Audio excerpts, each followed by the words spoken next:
జూబ్లీహిల్స్ ఎన్నికల్లో భాగంగా మొత్తం కూడా ప్రచారం జోరుగా ఉంది. ప్రజెంట్ బీఆర్ఎస్ కానీ అలాగే కాంగ్రెస్ పార్టీకి సంబంధించి కూడా అలాగే బీజేపీ పార్టీ కూడా పోటాపోటీగా ఈ యొక్క ప్రచార పర్వం అయితే కొనసాగుతుంది. ఇందులో భాగంగానే జూబ్లీహిల్స్ నియోజకవర్గానికి సంబంధించి కూడా రెహమత్ నగర్లో అలాగే కార్మిక్ నగర్లో కూడా ప్రచారం జోరుగా అందుకుంది. ఇందులో భాగంగానే నకరేకల్ ఎమ్మెల్యే వేముల వీరేశంకర్ మనతో ఉన్నారు. వారితో మాట్లాడే ప్రయత్నం చేద్దాం. అసలు దీనికి సంబంధించి ఎలా నడుస్తుంది, అలాగే జూబ్లీహిల్స్ ఎన్నికల పర్వం ఎలా కొనసాగుతుందనే అంశం మీద మాట్లాడే ప్రయత్నం చేద్దాం. చెప్పండి, ఎన్నికలకు భాగంగా జూబ్లీహిల్స్లో కాంగ్రెస్ పార్టీ అధికారమే లక్ష్యంగా కొనసాగుతున్నటువంటి ఈ పర్వం ఎలా చూడొచ్చు, అలాగే ఈ యొక్క ఎన్నికలు ఏ విధంగా జరగబోతున్నాయి? అధికారమే ఇప్పుడు అధికారం మాదే.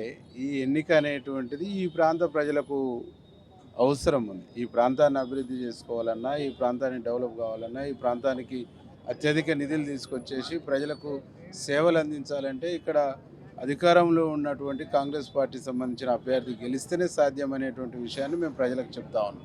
ఇప్పటికే గౌరవ ముఖ్యమంత్రి రేవంత్ రెడ్డి గారు ముఖ్యమంత్రి అయిన తర్వాత 200 కోట్ల రూపాయల నిధులతోని జూబ్లీహిల్స్ నియోజకవర్గాన్ని అభివృద్ధి పదంలో ముందుకు తీసుకుపోతాం.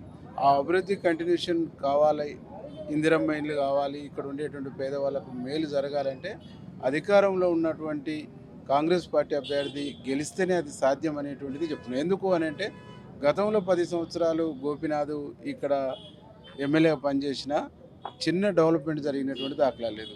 డబుల్ బెడ్రూమ్ ఇల్లు రాలేదు, రేషన్ కార్డులు రాలేదు, డ్రైనేజ్ వ్యవస్థ బాగా కాలేదు. ఇక్కడ చాలామందికి ఇళ్ల స్థలాలు ఉన్నాయి, వాళ్ళకు పట్టాలు ఇవ్వలేదు. ఇవన్నీ చాలా సమస్యలు.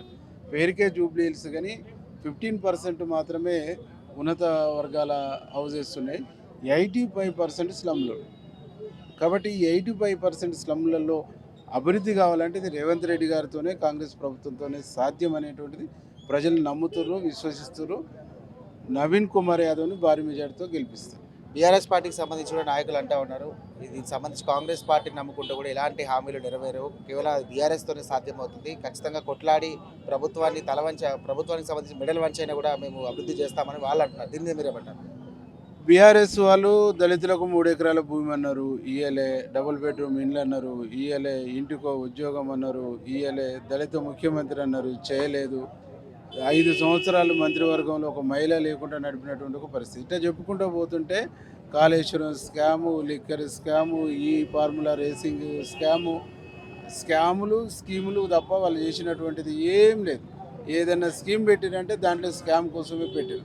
కాబట్టి వాళ్ళు స్కాములు చేసుకుంటూ పోయి 8.5 లక్షల కోట్ల రూపాయల అప్పు చేసి ఈ రాష్ట్రాన్ని అప్పుల కుప్పగా మార్చి దివాలా రాష్ట్రంగా తయారు చేసినటువంటి ఒక స్థితి నుంచి దీన్ని రిపేర్ చేస్తూ అభివృద్ధి పదంలో ముందుకు తీసుకుపోతున్నటువంటి క్రమంలో ఉచిత బస్సు ఇచ్చిండు ముఖ్యమంత్రి రేవంత్ రెడ్డి గారు, సన్న బియ్యం ఇచ్చిండు, రేషన్ కార్డులు ఇచ్చిండు, ఇందిరమ్మ ఇండ్లు ఇస్తూ ఉన్నాడు, 200 యూనిట్ల కరెంట్ ఇచ్చిండు, 500 గ్యాస్ ఇచ్చిండు. ఇట్లా అనేక కార్యక్రమాలు ముఖ్యమంత్రి రేవంత్ రెడ్డి గారు చేస్తారు. 1-2 ఉంటే అవి కూడా చేస్తామని చెప్పేసి చెప్తా ఉన్నాం. కాబట్టి ఇన్ని స్కీములు, ఇన్ని కార్యక్రమాలు చేస్తున్నటువంటి ముఖ్యమంత్రి రేవంత్ రెడ్డి గారిని ప్రజలు విశ్వసిస్తారు. ప్రజలు ప్రగాఢమైనటువంటి విశ్వాసంతో ఆయన అయితేనే చేస్తాడు, ఆయన అయితేనే సరిచేస్తాడనే నమ్మకం. చివరి ఇంకో విషయం ఏంటంటే, కేవలం కొన్ని హామీలు ఇచ్చే ఒక బూటక ప్రయత్నం చేస్తూ ఉంది. ఖచ్చితంగా కూడా కాంగ్రెస్ పార్టీతో మిగతా అంశాలకు కూడా ఎటువంటి హామీలు ఇవ్వడం లేదు. ఉన్న హామీలనే ఈ యొక్క ఎన్నికల్లో వాళ్ళు అస్త్రంగా చేసుకుంటున్నారనే ప్రధానమైనటువంటి ఆరోపణ చేస్తూ ఉంది ప్రతిపక్షవాది. దీని మీద మీరు? అది తప్పు. ఇవాళ మేము ఇచ్చిన 6 గ్యారంటీల్లో మెజార్టీ అమలు చేసినాం, 1 మిలిగున్నాయి. అవి కూడా ఎందుకు మిగిలినాయంటే వీళ్ళు చేసినటువంటి దుర్మార్గమైనటువంటి విధ్వంసం మూలంగానే, వీళ్ళు చేసిన అప్పుల మూలంగానే ఆలస్యం అవుతుంది అని చెప్పేసి చెప్తా ఉన్నాం. ఎక్కడ ఏ స్కీమ్ను మేము ఇయ్యమని ఏం చెప్పట్లేము.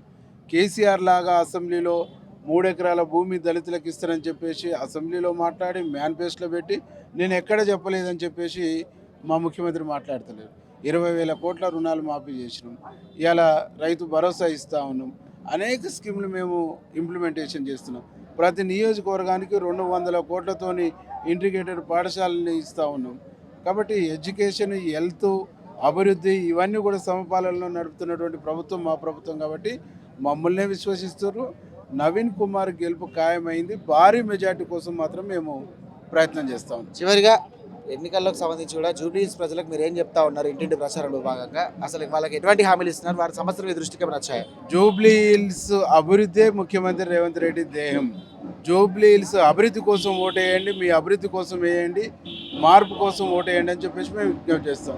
ఆటో యూనియన్ సంబంధించినటువంటి నాయకులు సతీష్ గారు కూడా మనతో ఉన్నారు, వారితో మాట్లాడే ప్రయత్నం చేద్దాం. చెప్పండి, జూబ్లీహిల్స్ సంబంధించి కూడా ఎలాంటి సమస్యలు ఉన్నాయి, అలాగే వచ్చినటువంటి ఈ యొక్క ప్రచారానికి వచ్చినటువంటి నాయకులతో మీరు ఏం చెప్పాలనుకుంటున్నారు?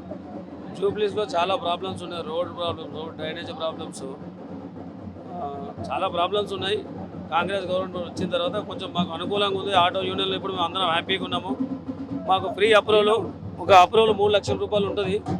బండిది అప్రూవల్ మాకు ఫ్రీగా వచ్చింది రేవంత్ రెడ్డి గారి గవర్నమెంట్లో. మాకు ఒక 75,000 ఆటోలు ఫ్రీ పర్మిట్ గవర్నమెంట్ రిలీజ్ చేసింది. ఆటో వాళ్ళంతా హ్యాపీగా ఉన్నారు కాంగ్రెస్ గవర్నమెంట్ వచ్చిన తర్వాత. అది బూటగా మాటలు, ఆటో వాళ్ళకి ప్రాబ్లం ఉంది. ఆటో యూనియన్ సంబంధించి కూడా ఆటోలకు చాలా ప్రాబ్లమ్స్ ఉన్నాయి. గవర్నమెంట్ దృష్టికి ఏమైనా తీసుకెళ్లే అవకాశం ఉందా మీరు? గవర్నమెంట్ తీసుకెళ్తాం. వచ్చినటువంటి నాయకులకు మీరు ఏమైనా చెప్తారా? వచ్చిన నాయకులు మేము అదే చెప్తాం. మాకు ఇప్పటివరకు అయితే బాగుంది.